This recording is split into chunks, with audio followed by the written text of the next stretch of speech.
The small human vessel drifted through the darkness of space like a leaf caught in a slow current. Its hull was old, marked with scratches and dents from decades of service. Inside the cramped cockpit, Admiral Marcus Webb sat alone, his weathered hands resting on the controls. His gray hair was cut short in military fashion and deep lines creased his face. He was 73 years old and he knew exactly what was about to happen. The sensors beeped. 3 massive ships appeared on the screen, dropping out of faster-than-light travel in perfect formation. They were Galactic Council vessels, each one 10 times larger than his small craft. Their hulls gleamed with advanced armor that could withstand weapons humans had not yet invented. Their engines burned with a blue light that seemed to mock the orange glow of his own outdated propulsion system. Webb did not try to run. He simply sat and waited. The communication panel crackled to life. A harsh, clicking voice filled the cabin. "Human vessel, you have violated Council territory. Cut your engines and prepare to be boarded. Any resistance will result in your immediate destruction." Webb reached forward and shut down his engines. The ship went silent except for the soft hum of life support. He stood slowly, his joints protesting after hours in the pilot's seat, and walked to the small cargo bay. He did not bother to arm himself. That was not why he was here. The boarding was efficient and brutal.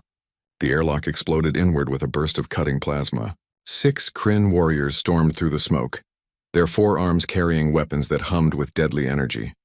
They were tall, reptilian creatures with scales that shifted colors to match their surroundings. Their eyes were cold and calculating. They found Webb standing in the center of the cargo bay, hands raised, completely calm. "I am Admiral Marcus Webb of the Terran Defense Forces," he said clearly. "I am your prisoner." The Kryn leader cocked its head, confused by the lack of resistance. In their experience, primitives either fought or begged. This old human did neither. They bound his hands with energy restraints that glowed blue against his wrists and led him to their flagship. The journey to the council chamber took 2 days. Webb was kept in a small cell with a window that showed the vastness of space. He spent the time in meditation, remembering faces he would never see again. His wife, dead for 5 years. His daughter on the Mars colony. His grandchildren, who called him on video calls and showed him their drawings. He thought about them and felt the cold certainty of what was coming settle deeper into his bones. When they finally brought him to the Grand Assembly, Webb had to pause at the entrance. The chamber was enormous, a sphere carved from a single asteroid and reinforced with transparent metals. Hundreds of beings from across the galaxy filled the tiered seats. Some were humanoid. Others were so alien that Webb's mind struggled to process their shapes. There were beings made of gas contained in force fields, creatures that floated on gravitic waves, and massive insectoid forms that clicked and chittered to each other.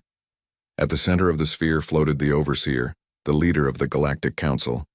It was an insectoid being the size of a small vehicle, with a crystalline exoskeleton that refracted light into rainbow patterns. Its multiple eyes focused on Webb with an intelligence that was ancient and cold. "Bring the human forward," the Overseer commanded. Its voice came through a translation device but still carried harmonics that made Webb's teeth ache. The Kryn guards pushed Webb toward the center platform. He stumbled slightly, playing up his age, and heard laughter ripple through the assembly. Good, he thought. Let them laugh. "You are Admiral Marcus Webb," the Overseer stated. It was not a question. "I am." "You command the human military forces?"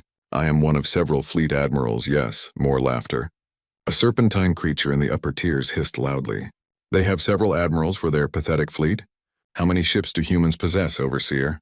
300. 400. The Overseer's eyes never left Webb. "Our intelligence suggests the humans have approximately 470 combat-capable vessels. Most are outdated by our standards. Some still use chemical propulsion for maneuvering." The chamber erupted in jeering sounds that Webb's translator could barely process. A blob-like creature that communicated through color changes flashed what Webb's device interpreted as amusing primitives. "And yet," the Overseer continued, "you violated our borders. Your colony ships have been detected in systems we claimed 3,000 years before your species discovered fire." "This is unacceptable." Webb said nothing. He simply stood and waited. This was the important part. They needed to talk, to posture, to demonstrate their superiority. Every minute they spent mocking him was a minute humanity used to prepare. A new voice spoke from the left tier. It belonged to Avrin, a species that resembled upright wolves with 6 legs and crystalline growths along their spines. Perhaps the humans do not understand mathematics. Allow me to educate you, old creature. The Vryn alone possess 10,000 warships. The Zilthari have 8,000. The Kron have 6,000. Together, the Council commands over 50,000 vessels, each more advanced than anything your primitive world has produced. Do you understand these numbers? I understand them, Webb said quietly. Then you understand the futility of resistance, the Overseer said. We are not without mercy. We recognize that humans are a young species, ignorant of galactic law. Therefore, we offer you terms. Evacuate your illegal colonies within 1 planetary rotation. Return to your home system. Remain there for the next century while we determine if your species is capable of civilized behavior. Refuse and we will remove your colonies by force. Webb looked up at the Overseer. His old eyes met those alien orbs without fear. And if we refuse your terms? The chamber fell silent. Then the laughter began again, louder than before. The idea that humans might refuse seemed to be the funniest thing these ancient species had heard in centuries. A Zilthari representative, a being of pure energy contained in a mechanical body, spoke with a voice like grinding metal. If you refuse, old human, we will demonstrate why the Council has maintained peace in this galaxy for 10,000 years. We have weapons that crack planets like eggs. We have ships that can sterilize a world from orbit in hours. We have fought and defeated species far more advanced than yours. You are insects to us, annoying but easily crushed. Webb nodded slowly as if considering this information. I see. You've given this a lot of thought. We have considered every possibility, the Overseer said. Why do you think we are telling you this? It is not a threat. It is simple reality. Your species cannot win a war against the Council. No species can. This is why there is peace. I understand, Webb said. He took a breath, feeling the weight of what came next. Then I have a question, if I may. The Overseer gestured with a bladed limb. Speak. Why did humanity send an old man like me for such an important negotiation? The question caused a stir in the assembly. Several beings made sounds that Webb's translator marked as confusion or curiosity. We have wondered this ourselves, the Overseer admitted. It seems strange that your species would send someone so diminished. Is this an insult? Or simply incompetence? Webb smiled then, and something in that smile made several of the nearer Council members lean back. I volunteered, he said softly, and my government accepted because I'm one of the few humans old enough to remember the last time my species truly went to war. The real kind of war, the kind where survival is the only goal. You speak of your primitive conflicts, a Kron representative said dismissively. The silicon-based being's voice sounded like rocks grinding together. We have studied your history. You fight amongst yourselves over resources and territory. Children squabbling over toys. Yes, Webb agreed. We do fight amongst ourselves. We've been doing it for our entire history. Thousands of years of continuous warfare. We've developed quite a talent for it. The Overseer's mandibles clicked in what might have been amusement. And you believe this gives you an advantage against species who have conquered star systems? Webb's smile faded. His expression became something colder, harder. No, Overseer. I believe it means we understand something you've forgotten. But you'll remember soon enough. The chamber erupted in angry sounds. The Overseer raised a limb for silence. You have 1 rotation, Admiral Webb. Evacuate your colonies or we will do it for you. This audience is concluded. As the guards moved to take him away, Webb turned back. You want war, Overseer? The ancient being regarded him with something that might have been pity. Do not be foolish, human. You cannot want war with us. Webb's voice cut through the chamber like a blade. You want war? We'll give you war. The laughter followed him all the way back to his cell. They kept Webb in a cell with walls made of some kind of energy field that hummed constantly. The sound reminded him of old power lines back on Earth. He sat on the simple bench they had provided and waited. He knew they would bring him back. Species like these always wanted to gloat, he was right. 6 hours later, the guards came for him again. This time they brought him to a smaller chamber. Only a dozen council members were present, including the Overseer. They wanted a more intimate setting for what came next. They wanted him to see their confidence up close. Admiral Webb, the Overseer began, settling its massive form onto a floating platform. We have reviewed your species' military capabilities in greater detail. Perhaps a more thorough understanding will help you see reason. Webb said nothing. He simply stood and listened. A Vryn commander stepped forward. Its crystalline spines glowed with inner light as it spoke. The Vryn fleet consists of 10,347 warships. Our smallest vessels are twice the size of your largest. Our weapons can punch through your hull armor like it does not exist.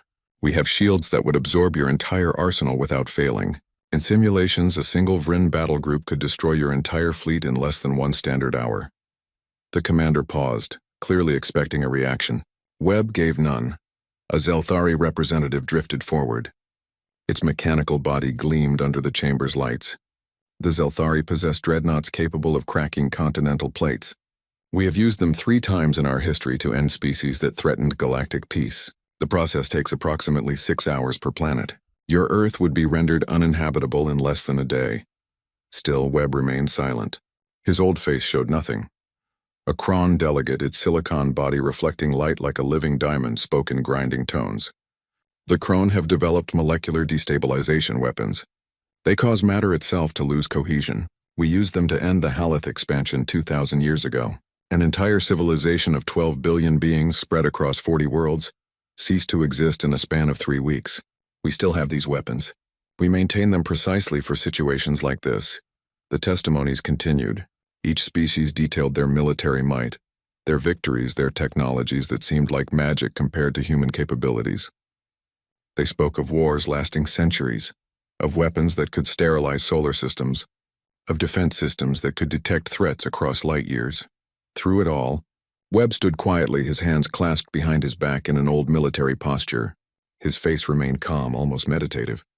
This seemed to frustrate them. "Do you understand what we are telling you?" the overseer finally asked. "Do you comprehend the scale of power you face?" "I understand," Webb said softly. "Then why do you not show fear? Why do you not beg for your world?" A Serpentine council member asked, its hood flaring in agitation. Webb looked up at the assembled beings. "May I tell you about human history?" The overseer gestured permission. "If you believe it relevant." "We've been fighting wars for at least 10,000 years, Webb began. His voice was quiet but clear. "Probably longer, but that's as far back as our records go with certainty. We've never stopped. Not for a single generation. Somewhere on Earth, someone was always fighting someone else." "We know this," the Vryn commander interrupted. "Primitive tribal conflicts. Disputes over resources and territory." "Yes," Webb agreed. "But let me tell you about the scale. In our first truly global war, we killed 17 million people in 4 years. We poisoned entire regions with chemical weapons that made the soil deadly for decades. We learned to kill efficiently." The council members shifted uncomfortably but said nothing. "Then we did it again," Webb continued. "A second global war. This time we killed between 70 and 85 million people in 6 years. We developed weapons that could destroy entire cities in seconds. We called them atomic bombs. We used them. Twice on cities full of civilians." "Barbaric," someone muttered. "Yes," Webb said simply. "It was, but that's not the important part. The important part is what came after. We developed bigger bombs, hydrogen bombs, bombs that made the first ones look like toys. We built thousands of them. We pointed them at each other and said, 'If you attack us, we will destroy your entire civilization.' And the other side said the same thing back." "Mutually assured destruction," the overseer said. "We are familiar with the concept. It is a deterrent." Webb shook his head slowly. "You think of it as a deterrent. We thought of it as a promise.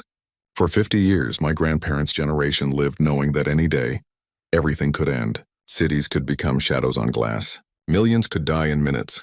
And you know what? They were willing to do it. Both sides were willing to push the button if it came to it. But they did not," the Zeltari said. "Reason prevailed. Luck prevailed," Webb corrected. "There were at least 6 times when we came within minutes of total nuclear war. Each time it was stopped by a single person making a choice. But the willingness was there. The weapons were there.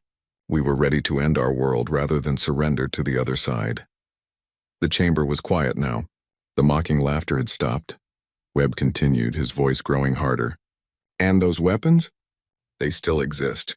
We haven't used them in over 2 centuries, but we haven't forgotten how to make them. We've gotten better at it, actually. Our modern weapons are far more efficient. But that's not all we learned." He began pacing slowly, his old body moving with the careful precision of a career soldier. We learned to weaponize disease. We created viruses and bacteria designed to kill. We learned to poison water, to salt earth so nothing would grow, to burn entire forests to deny them to our enemies. We developed gas that would eat through any protection and dissolve human lungs. We built machines that could kill millions and operated them like factories with schedules and quotas. Enough, the overseer said, its voice sharp. We do not need a recitation of human atrocities. Webb stopped and looked directly at the ancient being. You asked why I don't show fear. This is why. Every species here has told me about their weapons, their victories, their power. But I haven't heard anything humans haven't already done to each other. You threaten to destroy our colonies? We've destroyed our own cities. You threaten to make our worlds uninhabitable? We've poisoned our own planet and had to spend centuries cleaning it up. You talk about ending our civilization? We almost did that ourselves, multiple times. You claim this makes you strong? The Kron delegate asked. It sounds like madness. Maybe it is, Webb admitted. But it's also experience. Every species here has fought wars for territory, for resources, for political power. You have rules, honor codes, lines you won't cross because war is a tool for you, a means to an end. He paused, letting the silence stretch. For humans, war isn't a tool. When we truly go to war, when our survival is at stake, there are no rules. There are no lines we won't cross. There's only survival or extinction, and we will do anything, burn anything, sacrifice anything to survive. Brave words from a prisoner, the Vryn commander said, but its voice lacked the earlier confidence. Webb smiled again, that cold smile that didn't reach his eyes. You think I'm afraid of dying? I'm 73 years old. I've lived a full life. I've seen my children grow up. I've held my grandchildren. If I die here, I die satisfied. But my grandchildren are on Mars. My great-nieces and nephews are on New Hebrides colony. You threaten them. You threaten all of humanity's children. He leaned forward slightly, his voice dropping to almost a whisper. There is nothing, and I mean nothing, that a human won't do to protect their children. We have a saying. Mess with Mama Bear's cubs and see what happens. You've just poked Mama Bear. All 7 billion of her. The overseer's mandibles clicked rapidly, a sign of agitation. You continue to make threats you cannot back up. Your fleet is insignificant. Your technology is centuries behind ours. What can you possibly do? Webb straightened. I told you. We'll give you war. The kind of war humans know how to fight. The kind where the only goal is to hurt you so badly that you lose the will to continue. Not to beat you. Not to conquer you. Just to make victory cost more than you're willing to pay. You're insane, the Serpentine Council member hissed. Maybe, Webb said, but we're also very, very good at it. We've had 10,000 years of practice. And unlike you, we're not fighting for territory or resources. We're fighting for survival. That's a different kind of war entirely. The overseer rose from its platform. This conversation is pointless. You have one rotation, Admiral Webb. Evacuate or be removed. This is not negotiable. As the guards moved to take him away, Webb called out one more time. Overseer, I have one question. The ancient being paused. What?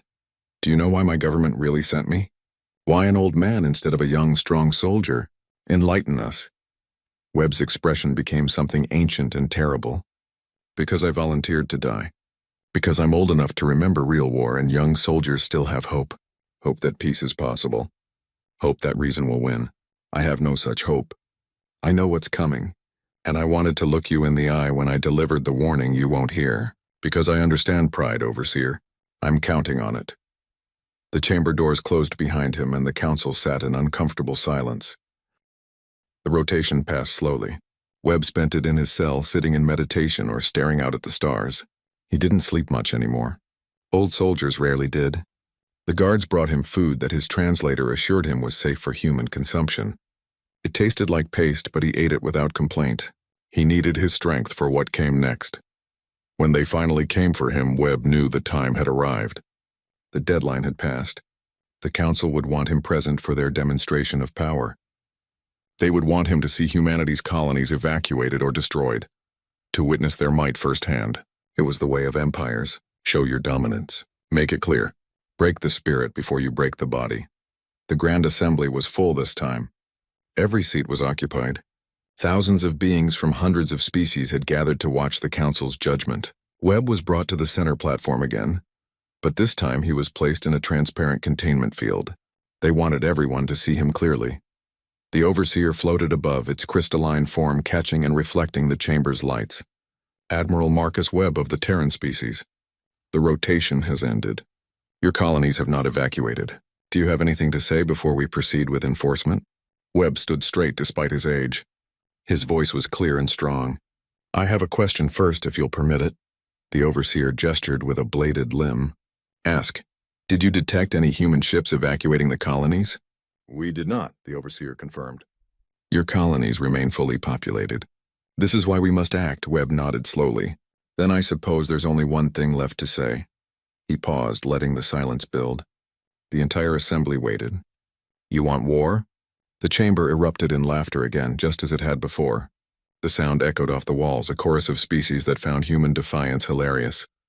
We'll give you war, Webb finished quietly. The overseer's mandibles clicked in what might have been pity. Admiral, you cannot want war with the Galactic Council. Your species would not survive. You're probably right, Webb agreed. But that's not really the point, is it? Then what is the point? The Vryn commander demanded from its seat. Webb turned to face the warrior species directly. The point is what you told me yesterday. You said you could destroy our entire fleet in under an hour. That your simulations proved it. Did you ever wonder why we'd give you the chance? Something in his tone made the laughter die away. The overseer leaned forward. What do you mean? That ship you captured me in, Webb said conversationally. It wasn't a diplomatic vessel. It was bait. And you took it beautifully. A ripple of unease passed through the assembly. The overseer's multiple eyes narrowed. Explain. You spent a full rotation mocking me, showing me your strength, explaining why we can't win. Very thorough. Very impressive. You gave me exact fleet numbers, weapon capabilities, strategic deployments. Thank you for that, by the way. Our intelligence services were missing some details. The Kron delegate's crystalline form flashed with anger. You think you gained intelligence from us? We told you nothing you couldn't have discovered on your own. True, Webb admitted.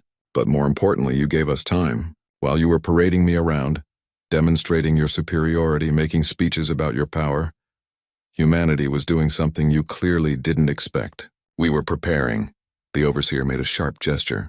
A holographic display appeared in the center of the chamber, showing the sectors of space containing human colonies.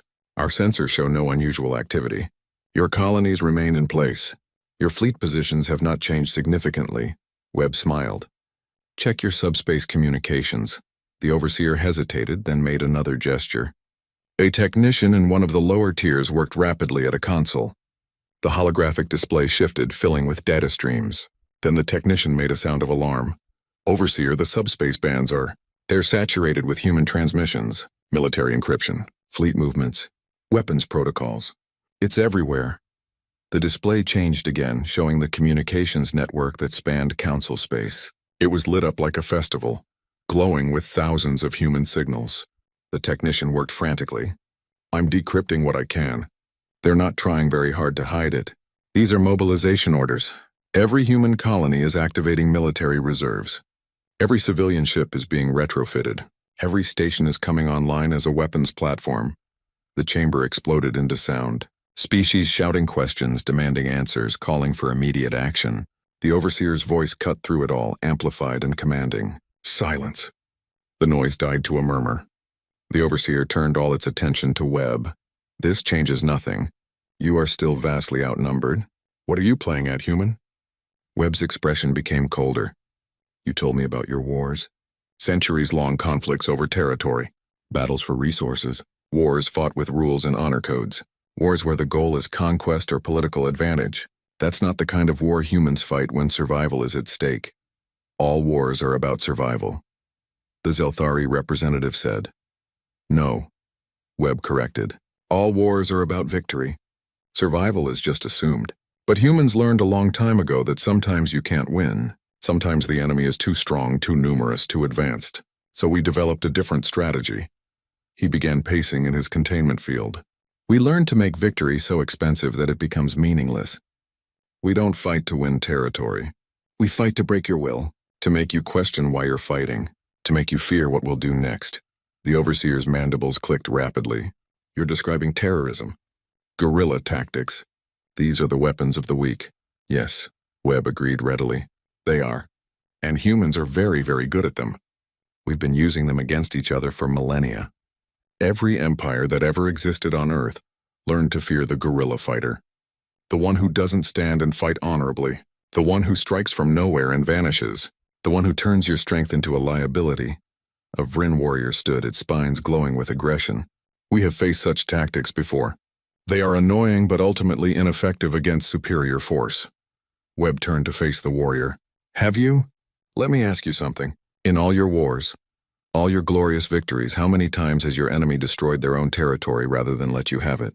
How many times has your enemy turned their own colonies into weapons? How many times has your enemy looked at certain defeat and decided that if they can't survive, neither should you? The silence that followed was profound. You haven't, Webb continued, because species that join your council fight civilized wars. Wars with rules. But Earth is different. We never had a unified government until 200 years ago. For most of our history, we were dozens, then hundreds of separate nations all fighting each other. We developed weapons specifically to hurt our own species. We got very good at it. The holographic display shifted again, showing new data. The technician's voice was shaken. Overseer, I've decrypted more of the transmissions. The humans are discussing something called Scorched Earth Protocol. They're preparing to destroy their own colonies. Impossible, the Kron delegate said. Why would they destroy what they're trying to protect? Webb answered before the Overseer could. Because if we can't keep them, we'll make sure you don't get them either. Every colony has fusion reactors, power cores, ships in orbit. All of it can be weaponized. You want our territory? Fine. Come take radioactive wastelands. Come occupy ruins. Come try to hold ground where every building might be booby-trapped, every system might have hidden viruses, every citizen might be a resistance fighter. The Overseer's voice was cold. You would sacrifice your own people? We've evacuated the non-essential personnel, Webb said. The people still there? They volunteered to stay. They know what's coming. They're willing to fight, willing to die, willing to take as many of you with them as they can. That's what you don't understand about humans. When you threaten our children, our homes, our species, we don't calculate odds. We don't consider surrender, we fight. And we fight dirty, another technician called out. Overseer, we're detecting weapons signatures. The humans are bringing online systems we didn't know they had. Nuclear arsenals, biological weapons, chemical agents. Some of these readings don't match any known technology. Webb's smile was grim. During our peaceful decades, while we were making friends and learning about the galaxy, we were also preparing. We studied every species we met. We learned your biologies, your weaknesses, your fears. We designed weapons specifically for each of you. Viruses that target Vryn respiratory systems. Nanites that disrupt Kron silicon structures. Frequencies that cause Zelthari energy matrices to destabilize. We have them all. We haven't deployed them because we hoped we'd never need to, but we have them. The chamber erupted in outrage. Beings shouting about war crimes, about violations of galactic law, about the unthinkable nature of such weapons. Webb waited for the noise to die down. You're right. These weapons are terrible, unthinkable, evil even, but they exist. And if you push us to extinction, we'll use them, all of them. Because humans have a saying, if I'm going down, I'm taking you with me. We mean it. The Overseer's voice was quiet now, dangerous. You're threatening mutual destruction. Not threatening, Webb corrected. Promising. You want war? We'll give you war. The kind where nobody wins. The kind where victory and defeat. The council war room was organized chaos. Dozens of technicians worked at holographic displays that showed the entire theater of operations.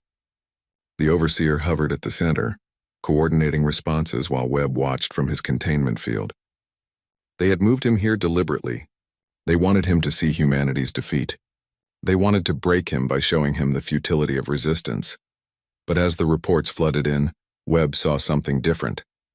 He saw confusion, hesitation, the first cracks in the council's confidence. Fleet Commander Vryn Taral reporting. A voice crackled over the communication system.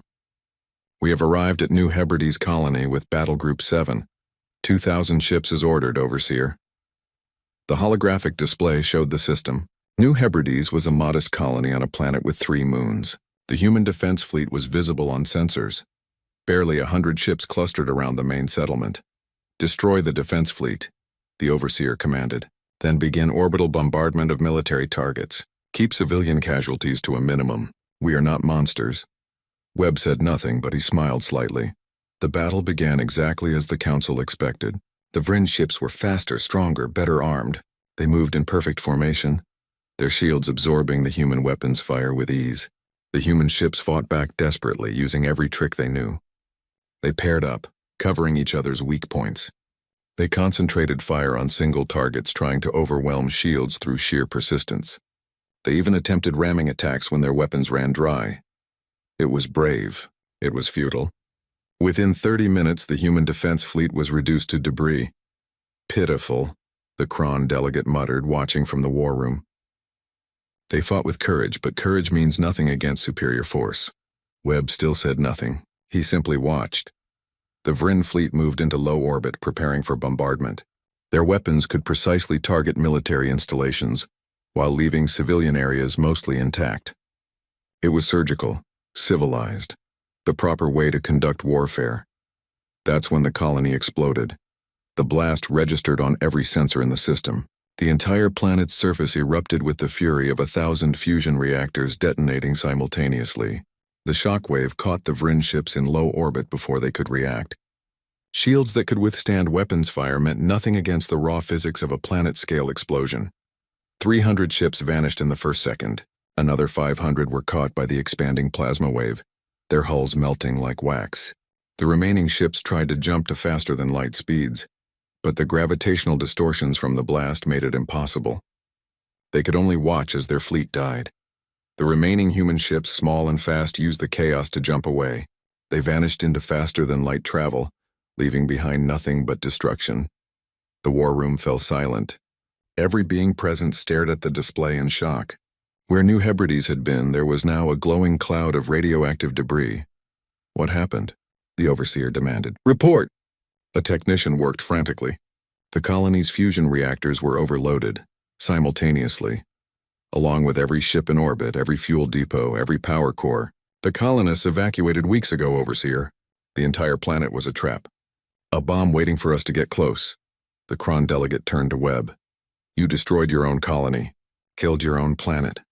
Better a dead world than a world you control, Webb said quietly. And better your ships destroyed than allowed to move on to the next target. 300 Vryn warships gone in an instant. How long does it take to build replacements? Years, decades? The overseer's mandibles clicked rapidly. This changes nothing. We have other fleets, other colonies to target. Then I suggest you check on them, Webb said. More alarms. More reports. The technicians' voices overlapped in their urgency. Explosion detected at Armstrong Station. Antimatter signature. The colony at New Shanghai is gone. Same pattern as New Hebrides. Zelthari fleet engaging human forces at Ross 128. They're reporting unusual tactics. Human ships refusing standard engagement. The holographic display zoomed to Ross 128. A Zelthari fleet of 1,500 ships had cornered a human force of maybe 70 vessels near a gas giant. The human ships should have been destroyed quickly. Instead, they were fighting in a way the Council had never seen. The human ships dove into the gas giant's atmosphere, using the dense clouds to hide. They emerged at random points, fired on the Zelthari ships, then dove back into cover before return fire could hit them.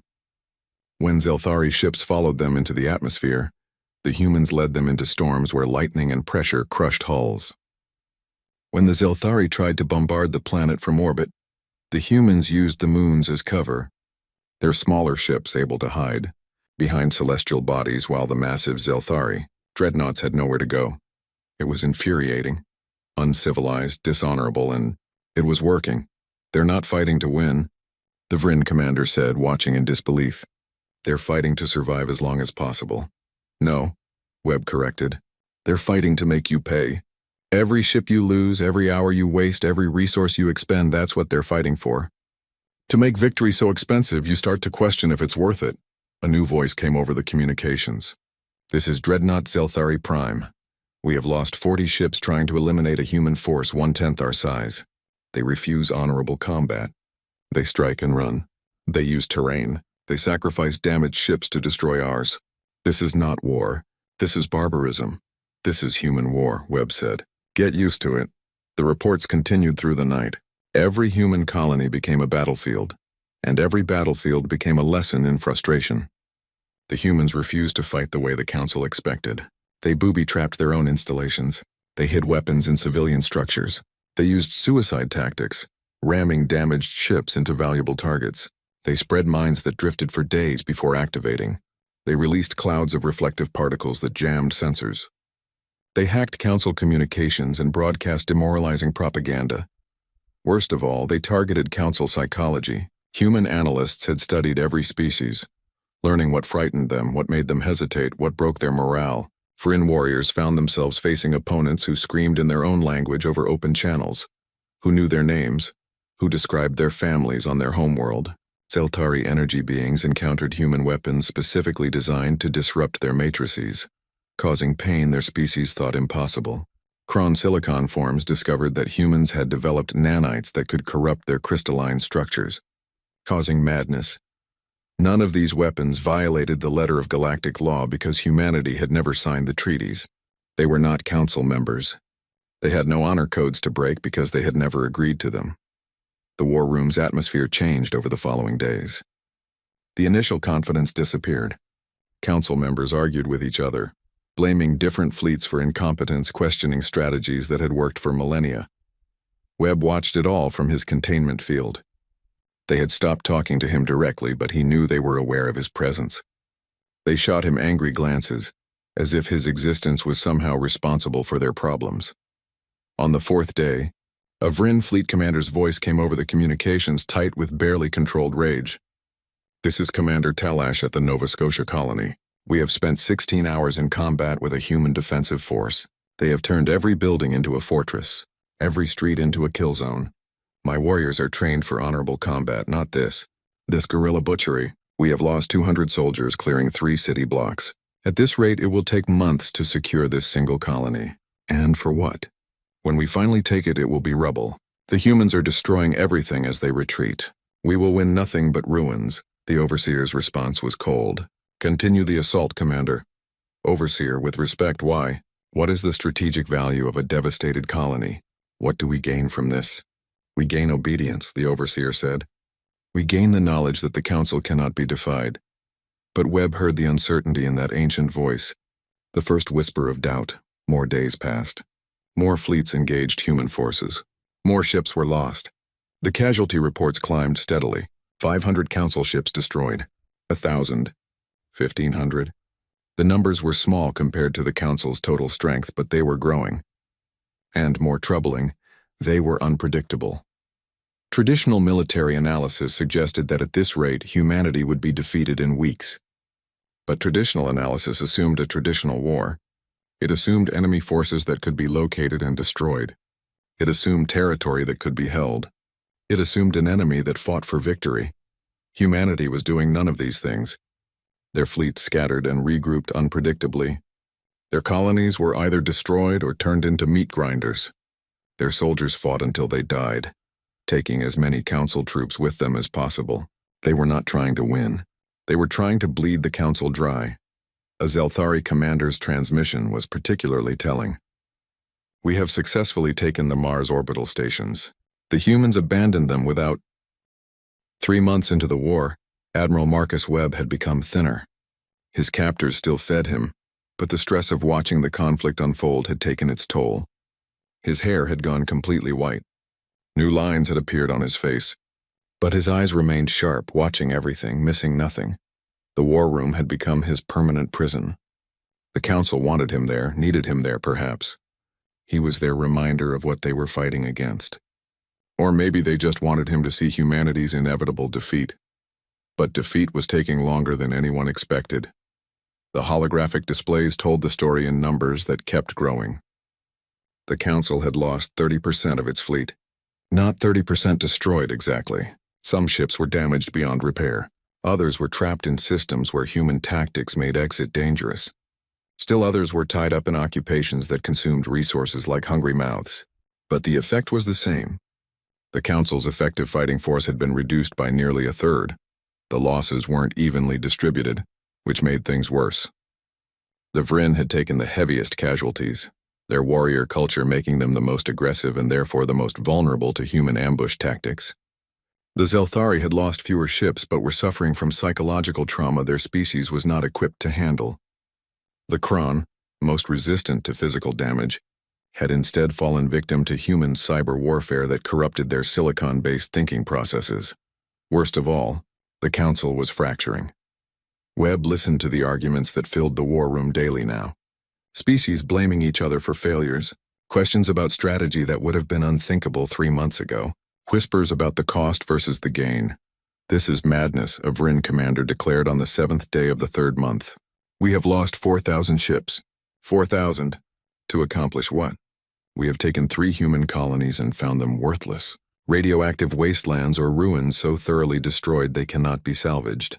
Every other colony we attack becomes another bleeding ulcer, consuming troops and resources while giving us nothing in return. We are establishing dominance," the overseer replied, but its voice lacked the earlier certainty. "We are teaching the humans the price of defiance, are we?"